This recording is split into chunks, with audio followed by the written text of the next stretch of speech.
across the globe, Ben Norris, Rob McKnight, and David Robinson. Ben, Rob, and Robbo. News, reviews, entertainment too. It's the Ben, Rob, and Robbo. Ben, Rob, and Robbo Show. Ben, Rob, and Robbo Show. Welcome to the Ben, Rob and Robbo Show.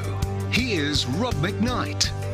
Hello and welcome to the Ben, Rob and Robbo Show. I am the man called Rob McKnight and I'm also joined by the boys named Ben and Robbo. Did Thanks, you like Rob. that one, Robbo? Yeah. Well, you are old, so yeah, I think it fits. Oh, you've stabbed me in the heart. Sorry about that. Sorry. It's not a news headline. It's definitely not a news headline. You know, I went to interact with the people that obviously watch the show, and I went to say, come and join us live and interact with us nut jobs, but I actually wrote butt jobs, and I had to quickly change that because I don't even know what a butt job is, but I apologize for anyone who read that. I think Robbo no one's does. believing that, Ben. Funny joke.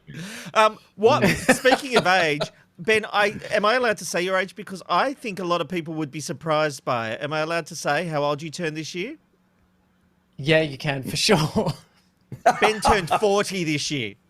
Wow. 40. Yeah. That's a lot of 40 years plastic old. surgery. This is all my real face, and if you believe that, you'll believe anything. Look, there's a lot coming up today. We are going to meet the Aussie who has taken TikTok by storm. And if you've got kids, you will have heard of TikTok. You may not understand it, but this guy apparently is huge. So we're using our youngest person, Robbo. He's our youth reporter in the infamous... that was Richard Wilkins' title at Channel 9 for many years. He was the youth reporter. So Wow. Robbo's going to help us get to the bottom of that one. And we'll be talking to Sam Dastiari, I think.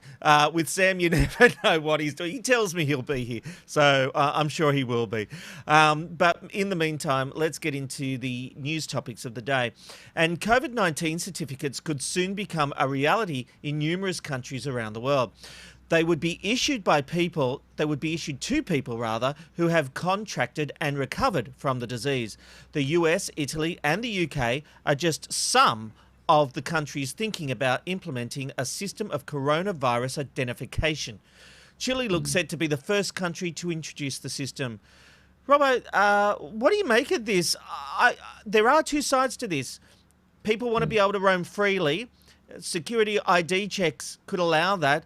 But, we're going down a path.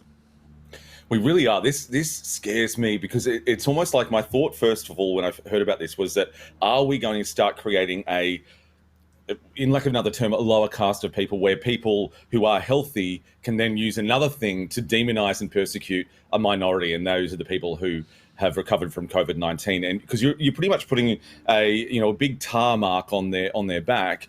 So that worries me for that. The other thing that I'm also concerned about with this is that if you have not got it and you have to remain in lockdown, which is one of the points or one of the ideas being thrown around with this, if you don't have it, you must remain in lockdown, which then creates an issue where people will deliberately try and infect themselves so they can get it and then hopefully get back to work. And that's also a very dangerous path to go down. And just to explain that, what you're saying is that there was some talk in one of the countries, and I can't remember if it was Italy or Chile, that said they believe that people who get infected are at a lower risk of getting reinfected, so they almost have an immunity, which is why they would be allowed to roam freely. But that's a scary thought that people would try to infect themselves. And this isn't even proven, though, Robbo. No, it isn't. But I like the fact that this kind of idea is coming up and is being thought of before we go into it. You know, with governments, a lot of the time, that there's so many people that are involved that a lot of things can fall through the cracks in the initial rollout of any kind of massive government rollout. So, yeah, I like that they're thinking about it, but I don't know how you get around that one. For Mind, I think that's a very, very tough aspect. Ben, do we really want a situation where people need papers to walk around or go outside? That's not a free society, whichever way you look at it. No, it's not, but I don't understand it. I don't get it because, like, at this stage, it's not like the chickenpox where presumably you can only get it once. And so people used to have those chickenpox parties where they'd put their kids Yes. together and get them infected and then get them over it. You know, we're talking about something completely different, and I don't understand it. It's not like getting an immunity pen on Survivor and then you get out of jail free.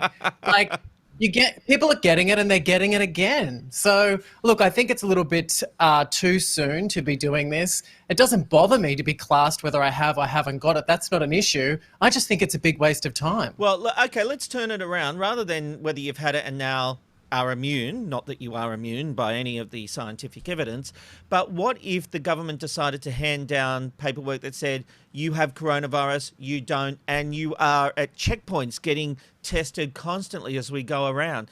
Doesn't that change our freedom, and doesn't that lead to a second class of society? Ben? Yeah, but see, I'm not a paranoid person like you, so like I don't necessarily care about that sort of stuff.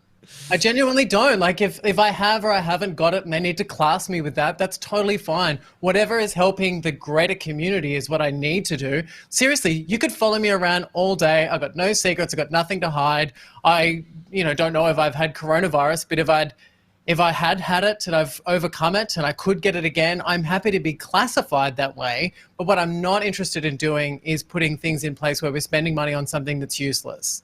Okay, let me ask you this. Sorry, Rob. Go. Let me ask you this. What if the government then decided to have paperwork that classified whether people had HIV or not?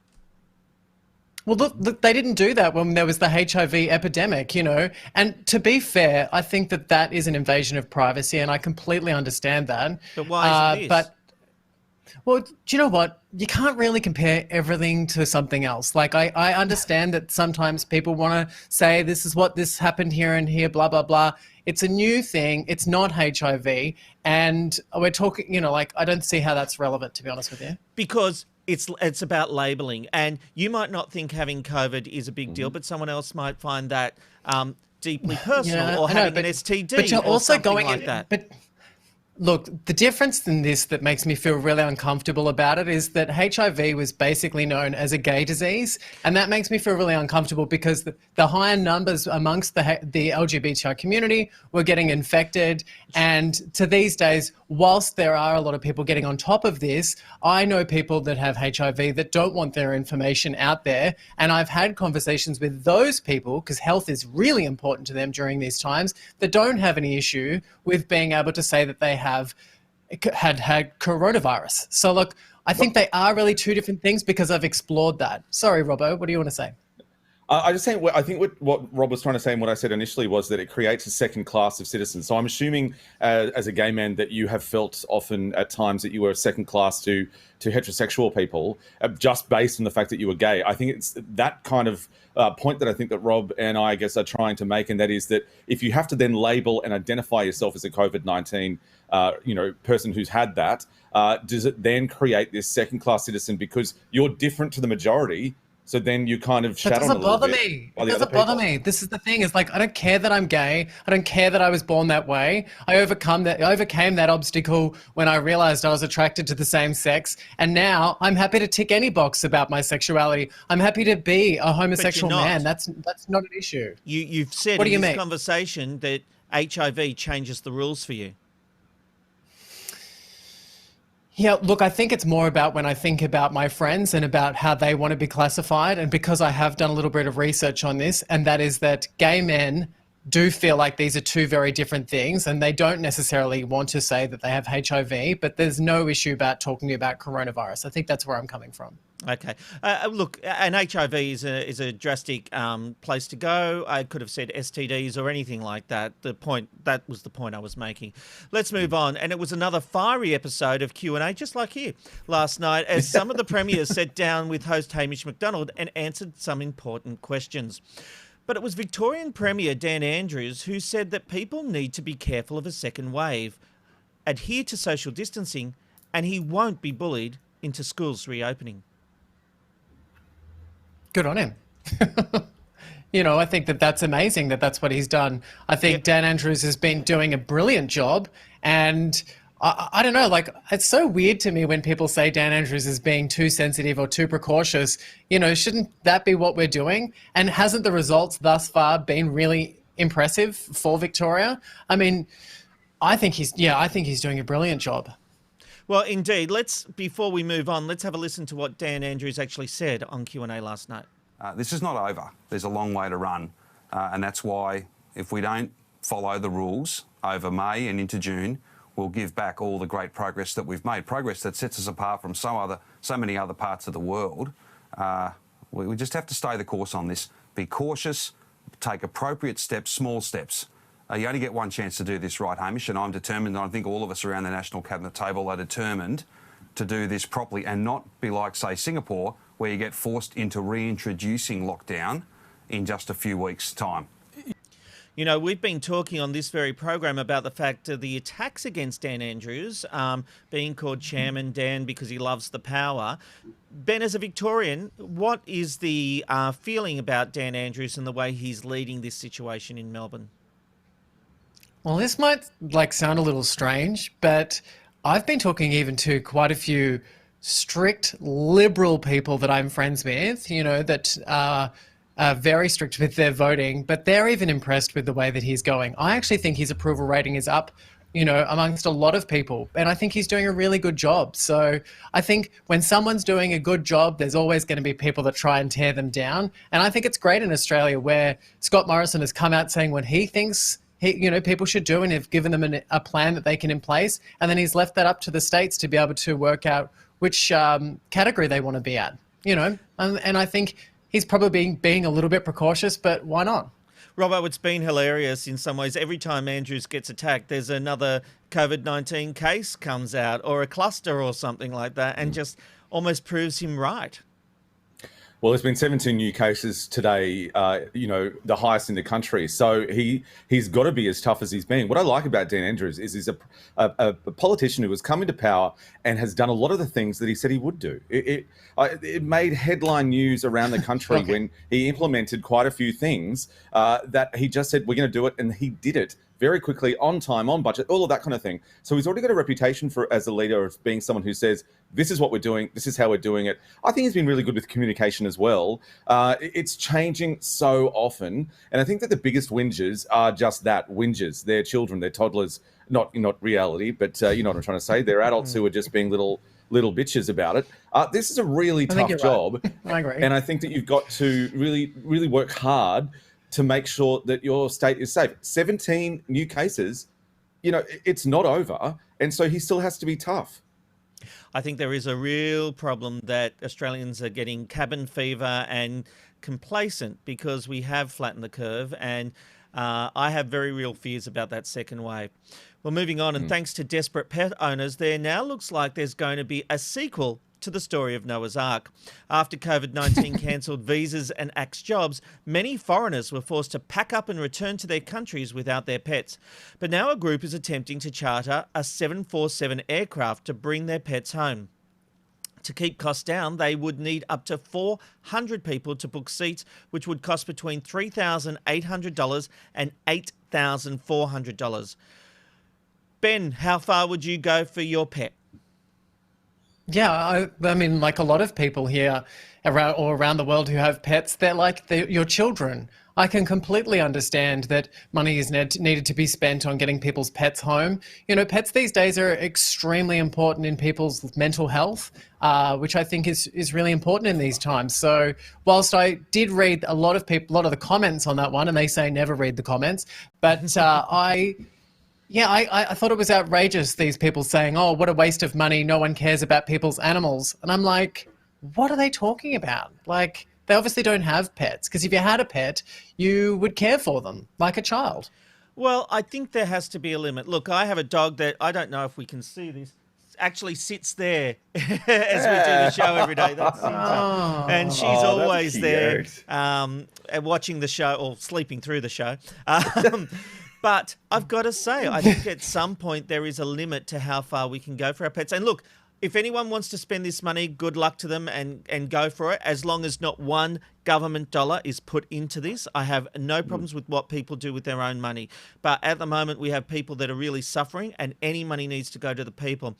Would I spend $8,000 on trying to get my pet home? I'm almost afraid to say this with my wife sitting next to me, but I don't think that I would. Robbo.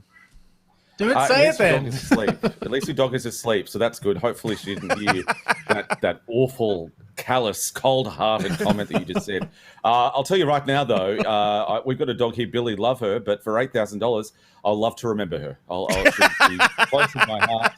We've had a lot of great times. You people are pigs. 8,000, and all the best to you, sweetie, and I'll always remember you. My partner and I spent once $11,000 on a pet that was unwell. Thankfully, we had pet insurance. But Died 2 weeks the thing later. is, the dog is no longer. You guys are evil, like evil Disney characters. That's who you all are. Anyway, I think that you're pigs, and after this show, I hope neither of you throw a stick across the road for your dog to catch. No, I love my dog. As I said, I have the dog in here every day when we're doing the show. You know, Cinta. Hello, come here, Pop. I do. Rob, I'll give you this one. She thinks something's wrong. Run for your life! Run for your life. There is something wrong. Something wrong with your dad. That's what's wrong. Look, anyway, I'll give you this really quickly, though. This is an option. Do $20,000 whiz-bang television that can do everything, or your dog's life. Television. The television. Television. Okay, we should have bought this because we're about to be shut down by animal activists. Anyway, moving on. Reality TV star Kristen Cavallari is under attack from fans of her estranged husband over an Instagram post. Jay Cutler, the ex-NFL player, has some fans who were not happy with a post that appeared on his alleged Instagram profile. The post was honouring his wife for Mother's Day, but people were quick to point out that he didn't write it. She did. Ben, this has caused a lot of grief on the Instagram world. Is there a problem if she wrote her own post praising herself?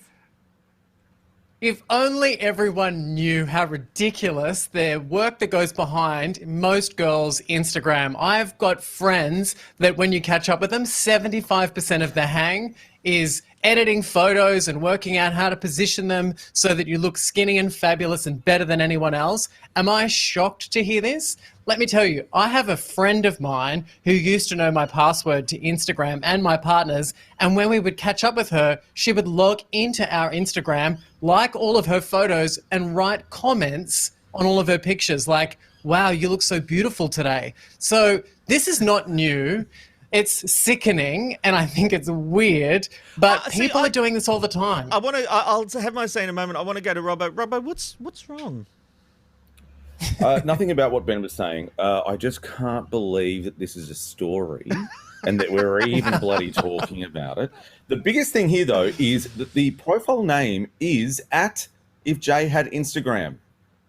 From the outset, she's not trying to say that it is his, and she said before, this is what it would be if he had it. So for her to say that it's an in-joke, it's normal, we all knew it wasn't his. I don't even know who these people are, and I don't care. But the fact that people are outraged enough to go, this is disgusting, and she's a fraud, and how dare she, we know you did it.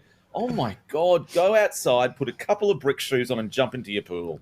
But look, some people would be surprised to learn that a lot of celebrities don't actually do their social media posting themselves. They actually have people do it for them. So sometimes when you're speaking to a celebrity, you're really not. But anyway. Yeah. Well, the end of an era is just around the corner. Some will be happy and some will be sad. No matter what your opinion about shock jock Alan Jones, he's been a force like no other in the history of Australian media. Today, the king of radio announced that he's hanging up the headphones, unplugging the mic, and walking away from a successful yet controversial career. Here's the man himself telling his beloved listeners that he's pulling up stumps. As you know, I was away last week, and as Chris explained, one of those doctor things, these days I seem to have too many of them.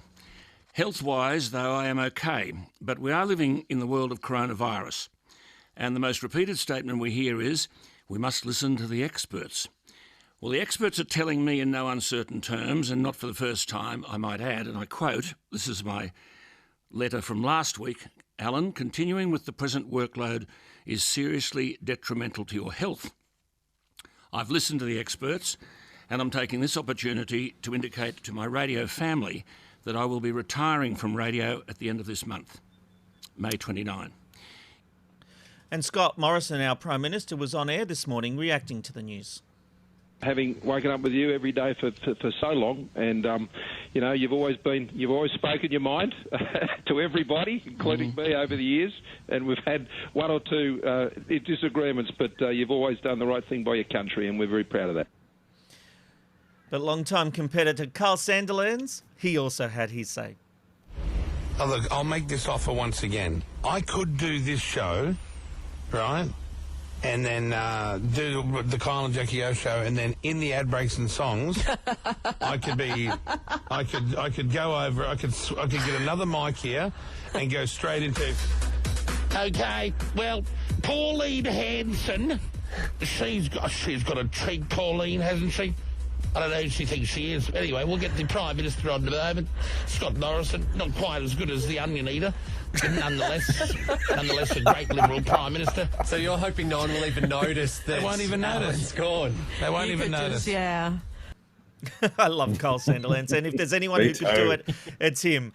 Yeah. Robbo, there is a lot to unpack. Ben Fordham is taking over. Deb Knight is moving into afternoons, but Alan Jones, there will be a lot of people happy to see him go. There really will. He has been a force in the media for so very long. Now, these are unconfirmed and alleged reports, but I do have something for you regarding how and why Alan is leaving the Nine network. Essentially, it's the Nine network. It's nine radios there at 2GB. Apparently, they have wanted him to go for a while. We know that. There's always been a bit of animosity, especially since Nine took over. My sources tell me that possibly the way they did it was to say to Alan, you know, it's very hard to get you insured, so you need to go and get a doctor's clearance that you'll be able to do the show, and that it'll be fine for your health and you're okay, and there'll be nothing, you know, to kick back from us. Apparently, no doctor would sign off on the fact that it wouldn't, get his health. They're insurance doctors, so maybe they're paid by the Irons insurance team, but that's Let's how throw I a few understand allegedlys in here, Robbo. Always allegedly. I said allegedly at the beginning. I said sources, and I said, you know, it might not be true, but this is what I've been told. But remember, I don't think that he wanted to leave, and I don't think he was sacked. I think this might have been a nice way for everyone to go, look, Alan, you know, it's time to go. We want to freshen up the stable. If you can get signed off, great, we'll have you. If you can't get signed off, then, you know, obviously we've got nowhere else to turn, and we're going to have to let you go. I think May 29th is very quick. That was also what made me think, oh, what's going on here? Like, that's a very, very quick time frame to say goodbye after such a massive career. I think he will be missed. I kind of like having people like Alan around because it has a different perspective, and you can get caught in a bubble whether you're right or left. You can get caught in a bubble if that's all you follow. So it's always nice to have someone else there, stoking the fire. Does that make sense? Yeah, that's fair. He will still participate on Sky News and write for the Daily Telegraph. Ben, he's very right wing. He's, you know, said a few inappropriate things, but he is loved by his audiences. What do you think about his leaving? That's actually really sad, to be honest with you. Like, when I woke up this morning and listened to him doing his final passage, announcing this final path that he's going to go down, you know, it's really sad because I think overall, whether or not you liked or you didn't like him, he was a fantastic person on the radio. He was entertaining, and he really understood that. With radio, the real star is not himself. The real star is the audience, and he tried to bring them into his show as much as possible with creating other voices. And I must admit, 75% of the time I didn't agree with what he was saying, but I did appreciate the fact that he was a facilitator of change, and he liked to bring up things that Australians need to discuss. Sometimes I believed he probably didn't agree exactly with what he was saying. He was just trying to get his listeners to think outside the circle. And maybe I'm a little bit naive to think that, but I think he's done a brilliant job, and I'll continue to watch his career. You know, radio's come to an end, but there's still other places for this man to be able to, to facilitate change. So good on him. Robbo, what do you think about his replacement, Ben Fordham? Look, news just in. I've just been on the phone to the Ben, Rob and Robbo Show lawyers, and they said, I've just got to say 2 more allegedlys and we're in the clear. So what I said before is allegedly what's happened, and allegedly we're still awaiting to allegedly hear what allegedly happened. So I gave us two extra credits there with 2 extra allegedly. So hopefully the courts will let us get away with it. Ben Fordham, a great performer, great media person. I think we'll see it a little, if this is left and right, I think, obviously Alan was quite over here, sitting in front of my mic there. And then I think we'll see it kind of move a little bit further. Obviously, you've got to respect the audience. But I think the audience will drop because Ben, I don't think, is as right-wing, is as tough, I guess, in his passion for certain causes as Alan Jones was. And that's why he was number one forever. He was number one because he was passionate about that. Ben, I think, has a different audience. I think Ben's great. But I don't know that he will keep 2GB at number one moving forward. Interesting. Ben is number one in the afternoon slot in that he does. It's different audience. What has also been announced is that up here in Queensland, in Brisbane, we will get a new local breakfast show because Alan Jones was actually being networked into Brisbane. So I know a lot of people up here in Brisbane will be happy to hear that because that has been something people have been crying out about. All right. It's time to get a hit of news, and for that we join Aaron Young, of course, in the Ticker newsroom. Good morning, Aaron. Good afternoon, even. What's making news? I think we're in the oh no, the clown house. God, he's nodding. No, we can ask Rob questions now, and if we go, hey Rob, am I great? Oh no, I stopped. Damn it. I just want to make it clear. I was hitting the button, the G1 button for Aaron. You're there now, Aaron, though. I've got you back, I know. I am here. Can you hear and see me? Yes. Hello, we can everybody. hear, but we can't see. Yes. Okay. Oh, hang on, we can't see. There we go. There I am. Yikes! I almost scared myself Aaron. there. Let's check the news headlines. And as you've just mentioned, Sydney star Alan Jones has shocked his audience, announcing he's quitting his 2GB breakfast show after more than 35 years on the air. Jones has suffered health problems for several years, turning 79 this year. He says he's decided to listen to his doctors and reduce his workload. AFL player must be tested coronavirus by this Friday, with clubs notified of the extent of major spending cuts as well. The league returns Monday, so they have mandated every player undergo screening for the virus, with results to be confirmed by the end of the week. And Australia's first steps to lifting coronavirus restrictions will send 250,000 people back to work and add more than $3 billion to the economy. Treasury hopes the economy will grow by about $10 billion a month by the time all states remove the lockdown entirely. British billionaire Richard Branson will sell $750 million of stock in Virgin Galactic to try raise cash for his ailing aviation travel empire, including for Virgin Australia. Branson has issued a prospectus for the sale of his 25 million shares, understood to be worth about 22% of his stake in Virgin Galactic. And the World Health Organization says extreme vigilance is needed as countries begin to exit from lockdowns to curb the spread of coronavirus. Germany earlier reported an acceleration in the new coronavirus infections after it took early steps to ease its lockdown. The weather map now for Tuesday: Melbourne, a sunny top of 17 degrees, sunshine for Sydney too, overcast for Brizzy and 24 degrees, Perth 23, Adelaide heading for a top today of 19 degrees.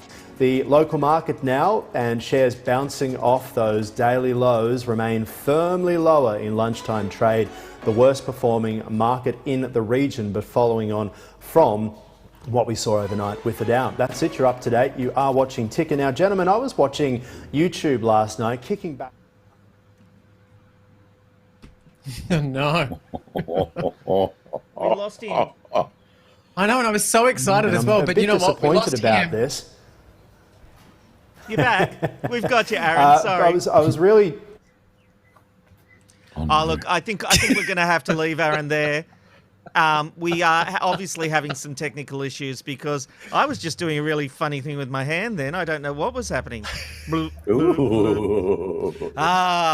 I looked like I had Bell's palsy. I had half my face wasn't working. 2 people must have joined the internet. Aaron, if you can hear us and see us, we will check in with you again tomorrow from the Ticker newsroom. Thank you for that. Meanwhile, let's go to, it's Tuesday, so we're talking politics, and Sam Dastyari is the man who always joins us for Tuesday Politics, where we cut through the spin. Sam, how are you today?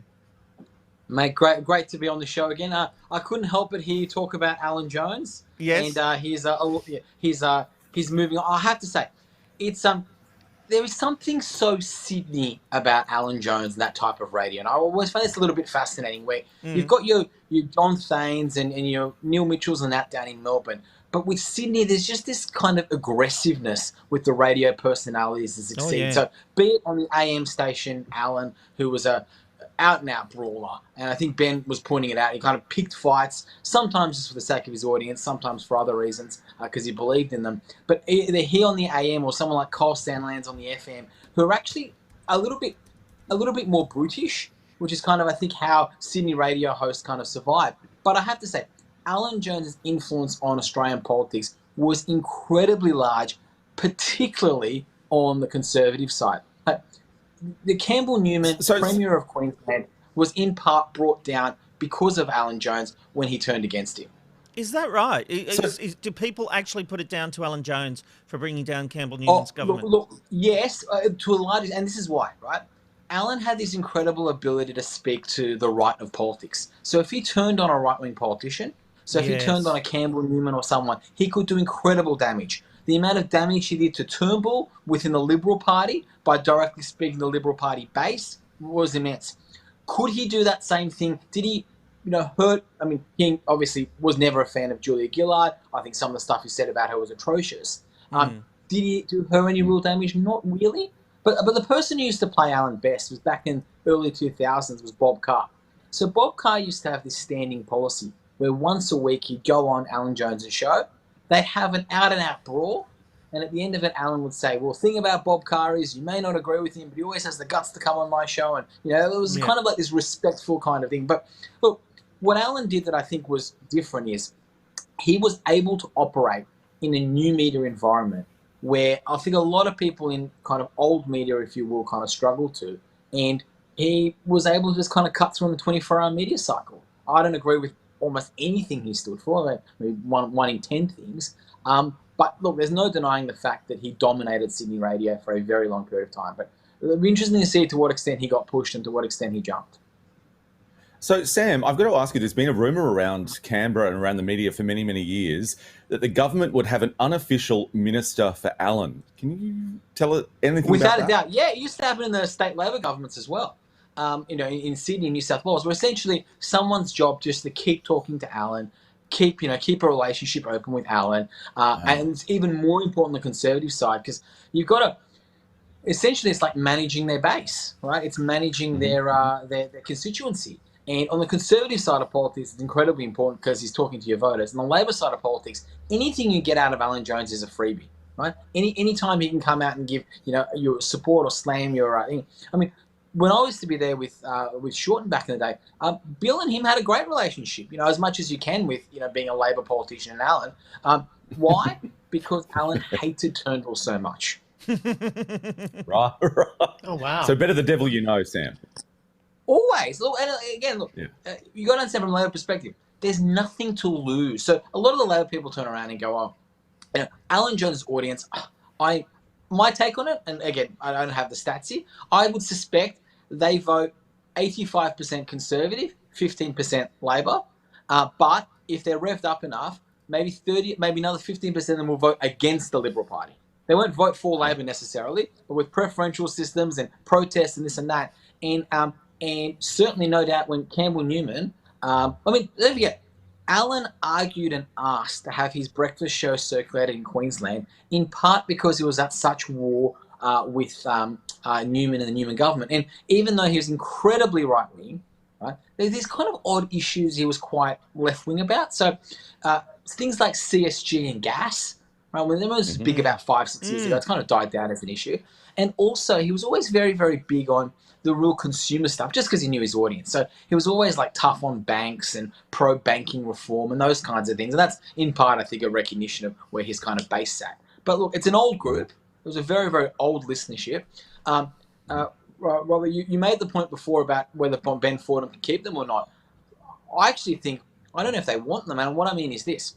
the problem that everyone always said in Sydney with Alan Jones' audience was they were diehard, they listened. But from a radio development perspective, well, they weren't exactly gold audience when it came to advertising. What Ben can bring is this kind of younger audience, kind of reshape it a bit. You're right, he's probably is, I think, by his nature, less conservative. But Alan, it's no secret about this, was becoming towards the end, and there were stories all over the press about this, was becoming a marketing problem for 2GB, where although he had really high listenership, no one wanted to advertise. Yeah. Sam, so what is the future for 2GB? Are they going to alienate the audience they've got and move in a different direction? And where will that leave them? Because being number one has been 2GB's mantra for so long. Well, look, they'll stay number one. But I mean, the amazing thing is with the changes in the kind of cross-media ownership is that Hadley has nowhere to go. The real story here is Ray Hadley, the eternal, lady in wait, was always waiting for his turn, always thought he was going to get breakfast. And there's nowhere for him to go. Now, he's had a whole bunch of his own troubles in the media recently, all around bullying staff and pushing people around and this and that. I don't know what is true is or isn't, but it's certainly been making for headline fodder in the Sydney tabloids. But back in the day, and this is what Alan did, don't forget, Alan used to be at 2UE. Alan walked from 2UE and went to 2GB. Well, now 2GB owns 2UE, right? So gone are the days when a Hadley could have turned around and said, stuff you boys, you won't give me the breakfast spot I've been promised for the past 20 years. I'm going to walk, I'm going to go to 2UE, and then I'm going to, I'm going to take you on. When they own it. When they own it. I mean, by the way, I'm not sure how damaged he is or isn't because of recent kind of scandals. I don't know that one of the biggest scandals in media, that's for sure. But either way, he can't walk. And so, look, it's going to be interesting because radio in Sydney and Australia at the moment, it's kind of very grey about how much all of that's been knocked around with all this COVID stuff. But I thought it's pretty telling when the radio industry just cancelled doing their own poll, so their own ratings. They're not doing the ratings anymore. Have been cancelled, right, for the next 3 rating seasons. And I mean, their argument is, it's all too hard to do with COVID. I'm sure there is some truth to that, but I also think that sometimes you don't want to ask a question if everyone's rating is going to be down a little bit too much. I think the people who pay within the radio industry are very happy not to have figures showing how much the decline's been. Don't ask the question if you don't want the answer. I think that's what we're saying. Yes. Ben, I think you wanted to ask Sam a question. Yeah, absolutely. I just want to know what's going on, Sam. I agree with everything that you're saying today. You're just making so much sense. I've got nothing to I've got nothing to say except this one thing, and that is next week, can you sit on a book? Because you look really short up against us. And I look short anyway. I feel, and I didn't mind in every other week looking down on you, but now that you started making sense, I feel like you can come up to our height if you like. Can I just... Yeah, wow. I was going to say, Sam obviously hasn't read the document I prepared on how to be a good guest on the Ben and Robbo Show because he hasn't got the framing right, but he's working on it. Every week, Sam's framing gets better. Well, I'm here to please. I've got to say, the other thing that's worth pointing out is, so Parliament's back today. They're trying to install these kind of COVID-style measures to make Parliament work. I do think the thing to keep a lookout at the moment is going to be... Australian politics gets written in these stupid narratives that are very, very quick, right?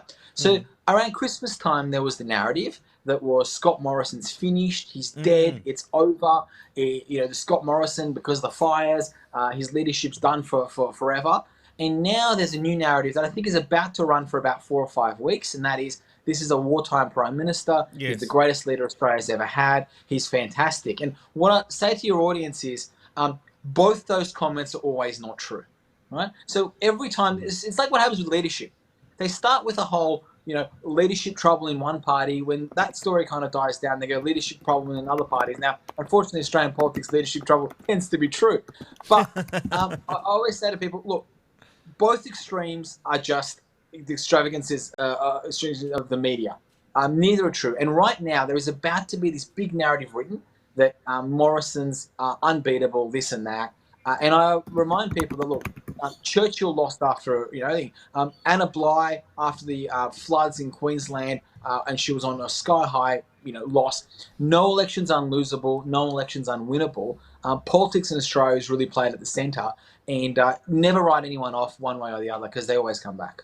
Well, Sam, I think our agenda for next week is Robbo is dead keen to talk sports rods, so we'll do that. Oh, very much. Robbo is fixated Very with much sports rods. And I Mind also... you, sports rods, that's every single government funding program ever has been run that way, which I think is Bridget McKenzie, the senator, had to step down over. It's great brief. There's nothing new in sports rods. Anyone who says it is kidding themselves. Well, let's talk about that next week. And I do want to talk about the tone of politics at the moment, and there are a lot of politicians trying to get back to that nasty form of abusive politics, and whether you think that that's working or whether you think the electorate doesn't want a bar of it, because we talked with Tim Wilson yesterday about it, and we'll talk next week about that. So I want you to have a think about it. Sam, thank you as always. Love your Thanks segment. Your insight's great, mate. Thank you. I'll sit on a book. Thank you. It's the Random Life Shot of the Day. Where are you going today? You never know where you'll end up with the Random Life Shot of the Day. And today we're taking you to Times Square in New York. It's going to be a mostly sunny day in the Big Apple, with a low of 5 degrees before reaching a high of 16. Let's have a look at some of the feedback coming through to the Ben, Rob and Robbo Show. And Travis has had a bit of fun with our internet problems. Who logged onto the internet? You know the NBN can't cope with one more user, and ain't that the truth? Fair enough. We've also got Claire saying, now we'll never know what Aaron Young was watching on YouTube last night. And Leonardo, my favourite part of the Ben, Rob and Robbo Show has to be the technical difficulties. It makes it quite unique and just goes to show nothing goes perfectly. Did that actually happen? And there you go. Oh, I didn't even see that. I did. just asked Amanda, did that actually happen? And apparently it did. It's happening now. Now, getting on to the news we've been covering, and our old friend Carlotta says, if you can't save your pets, don't have them. You are not a toy, Robert. Your poor dog. I hope he pees on you. Oh, thanks, Carlotta. I do love my dog, Carol. but there have to be limits sometimes. Not enough. Travis says we're talking about the ID card, about the coronavirus immunity. So basically, if the ID cards come through, we must get sick in order to have freedom. That's insane. So people have severe illness. Yes, indeed. I agree with you, Travis. And that is our random live shot of the day. Thank you for all your feedback. Today, we are now moving to entertainment with the one and only Ben Norris. Ben, what is on the entertainment agenda? Well, if you were on social media last night, you might have seen that John Blackman, who we know from Hey Hey It's Saturday Days, had shared a photo of himself on social media. Quite a disturbing image, as you can see. But with typical John Blackman style, he has a really good sense of humour about it. And he has likened himself to George Clooney and has said that the surgery is, helping him to fulfill his lifelong dreams of filling in as George Clooney, and happy to do so. And he also referred to the fact that he might look a little bit like the Scarecrow from The Wizard of Oz.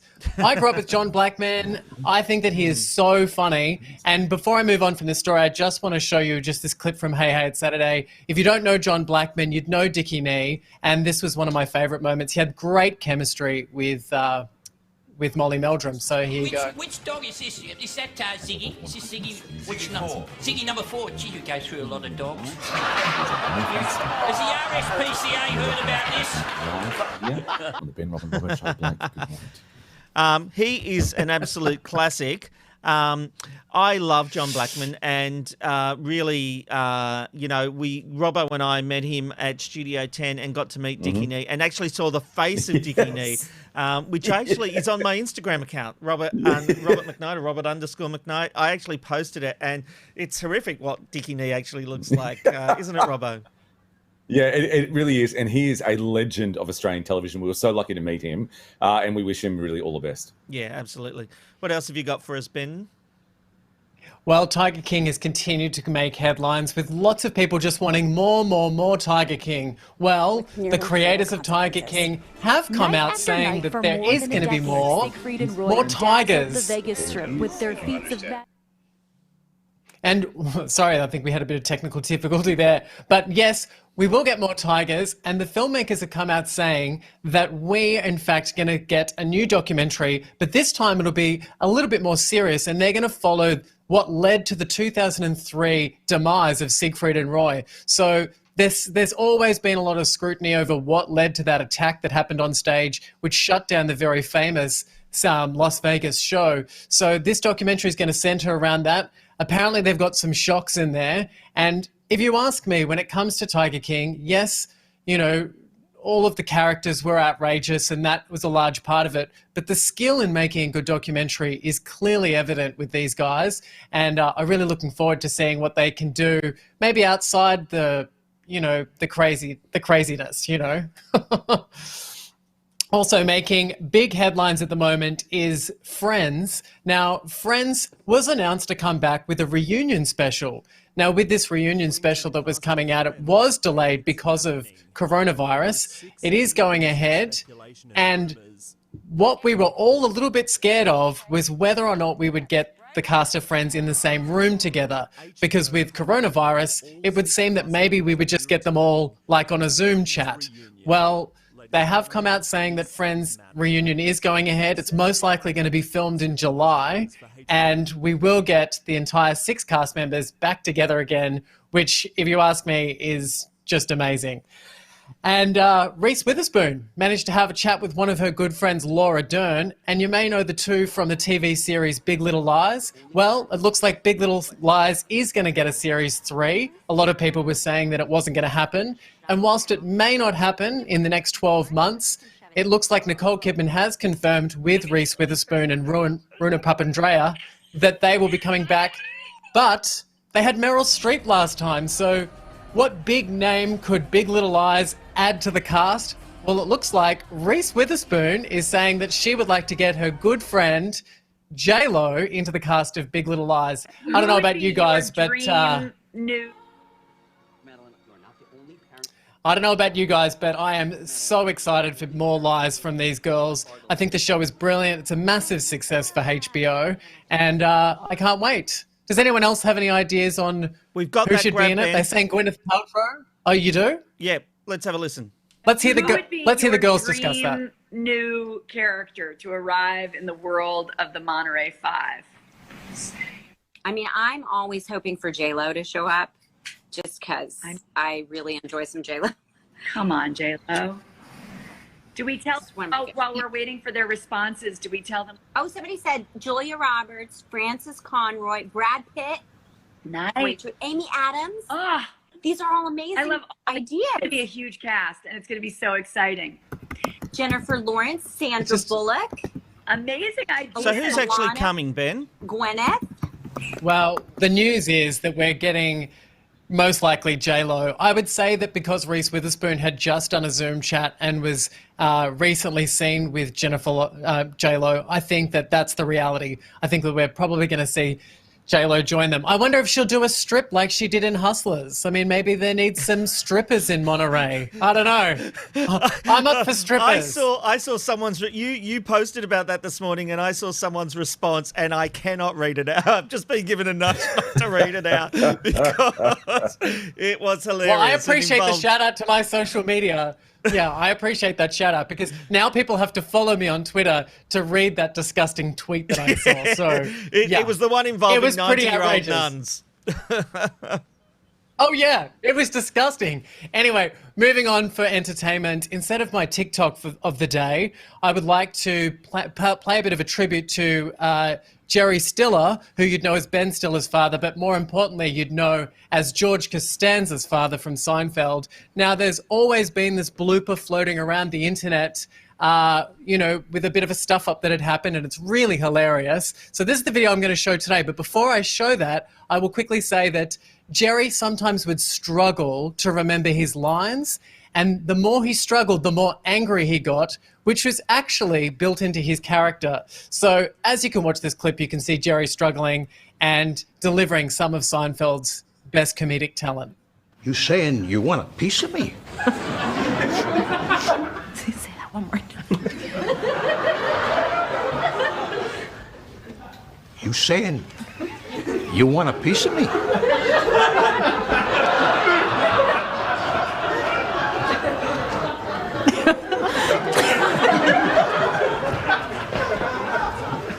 You saying you want a piece of me? I can drop you like a bag of dirt.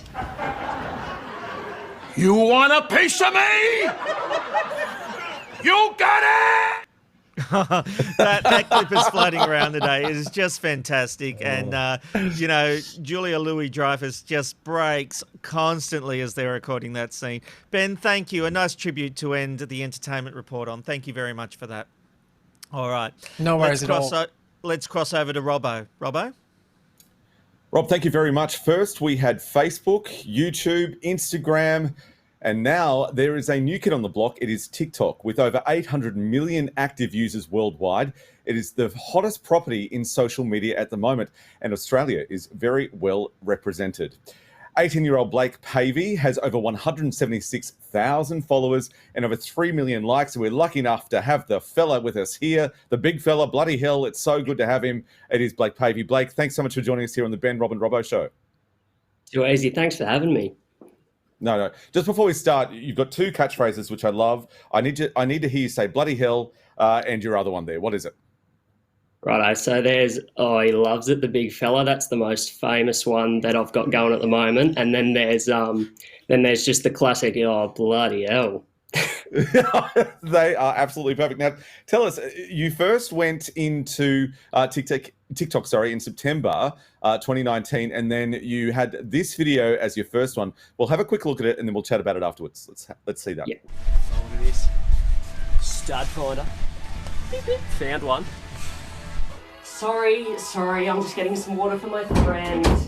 Yeah, I know, I'm so responsible. Kind of like the mum of the group. Here's the big fella. How's it going, big fella? What's happening? What's happening, Cobber? He loves it, the big fella. Come on, mate, come on. Chop, chop. Gotta hit the Frog and Toad, mate. Flight leaves in 12 hours. Gotta be there in 2.5 if we're pushing it. Mate, how are you? Can I get you a beer? Got VB? Have you got craft beer? Kez has got some Baileys if you want some of that. Oh my god, that was actually the best night ever. Hey girls, oh my god. So what do you do? How long have you been doing Uber for?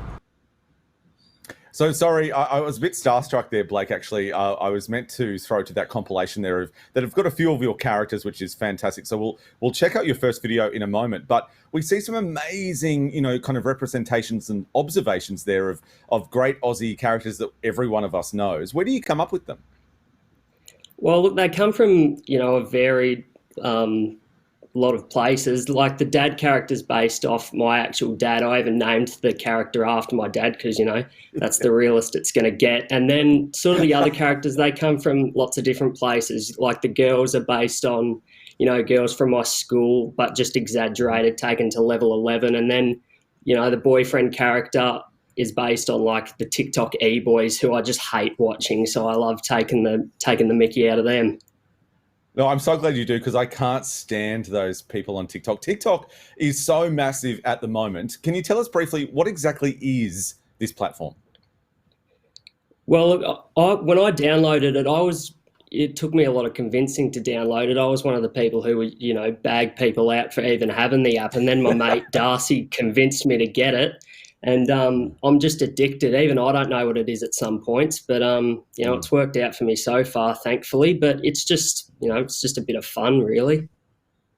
Well, I hope you buy bloody Darcy, bloody hell, bloody case of beer that he did that for you. It's true though. TikTok is this. There can be up to 60 seconds of videos, and you'll say to yourself, "Okay, bloody hell, it's midnight. I'm just going to watch it. Just one more video," and then you look at your watch again, and it's 3 a.m. It's that addictive. So I understand that. You did your first video in September 2019. It's about your dad, or the dad POV, which is a wonderful character that you've got that you mentioned earlier. Let's take a look at your first big video. Oh, bloody hell, yeah. Oh, bloody hell, mate. Fancy seeing you here. They'll let anyone in this joint, won't they? Yeah. What's happening, mate? What's happening, Cobber? Yeah, nothing much, mate. Just out for tea with the old ball and chain. Yeah, mate, but I can't say no to a few schooners, as the boys would say. Yeah, mate. But how's that wifey, or she left you yet? Yeah, nah, yeah, mate, I forgot. Yeah. But yeah, I'll piss off. Yeah, have a good one. I can't get enough of this. And one of my friends said that the world doesn't deserve Blake Pavey. He's that funny and he's that observational, which is so good. That video has been viewed almost 1 million times. How has it changed, or has it changed your everyday life? Not really everyday life. I mean, there's a lot more people who want to talk to me at school, but that's pretty much the only thing that's been happening. I went to a music festival where I got recognised a bit, so that was a bit of a mind blowing thing to happen. But apart from that, nothing's really happened. I'll probably start taking it a bit more seriously when I start making money or something like that. But I'm still just trying to have fun with it and still trying to just keep my mates laughing. That's always been the goal. Hang on, Blake. Sorry, it's Rob here. How can you be having 1 million downloads or views and not be making any money? What are you doing wrong? Oh, I got no clue. They still haven't hit me up. I'm still looking for the blue tick, and I haven't received it as of yet. But All right. We might need to talk. I'll help you out. You need to monetize, mate. You need to monetize. I may not understand TikTok, but I understand monetization, so I might be able to help. Sorry, Blake. Sorry. What you're seeing here is another version of a dad that you take the piss out of. I'm just going to point out with our big daddy here on the show, he's telling you to monetize. I'm waiting for some money to come through from this show there, Uncle. Yeah, but we don't have 1 million viewers so far. He does, Robbo. That's easier to monetize. Yeah, no, actually, good point. Blake, look, we're going to go back to you, Blake. Get off the line. Sorry. My big daddy always gets on the other line. You know how it is. We're going to take a look at your latest big video. It's about girls and about someone getting their pee plate. Let's have a look at this.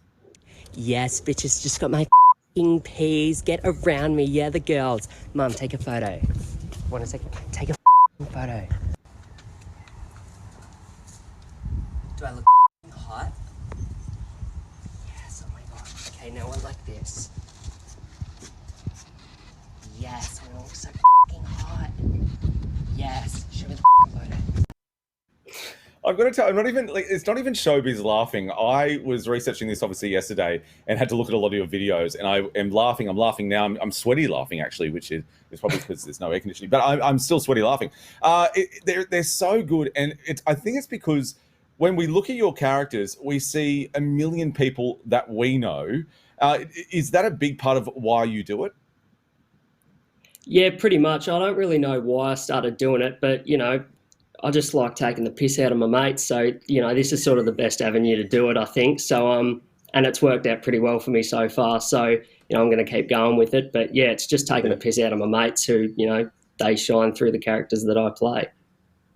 Because there's so much crap on TikTok. So honestly, when you see someone who's putting together really good jokes, really good situations, really good scenes, I think it's so refreshing, and I think that's why you're getting, or you're starting to get the recognition that you deserve. Especially things like where you create a joke where when it was the boyfriend coming to visit the parents for the first time, and he asked for craft beer, and the bloody hell dad just said, "We've got some Baileys." That's a brilliant insight into the way that interaction would work. Have you been part of those interactions, or are you able to recognize them and then create it for yourself? Yeah, pretty much just able to recognise that, I've never been in that situation myself. But, yeah, it's just taking things from, different places and trying to put them together. Like that video, for example, I really just came to me about 5 minutes before I actually started shooting it. But yeah, I don't really know where it comes from most of the time. Well, we're so happy social that commentary. It doesn't matter how it comes. Yeah, it's social commentary. We're so happy that it's come. We're so happy to have you here, and we're so happy to have you on TikTok. Blake Pavey, thank you so much for joining us here on the Ben, Rob and Robbo Show. Too easy, guys. Thanks for having me, and happy birthday for yesterday, Robbo.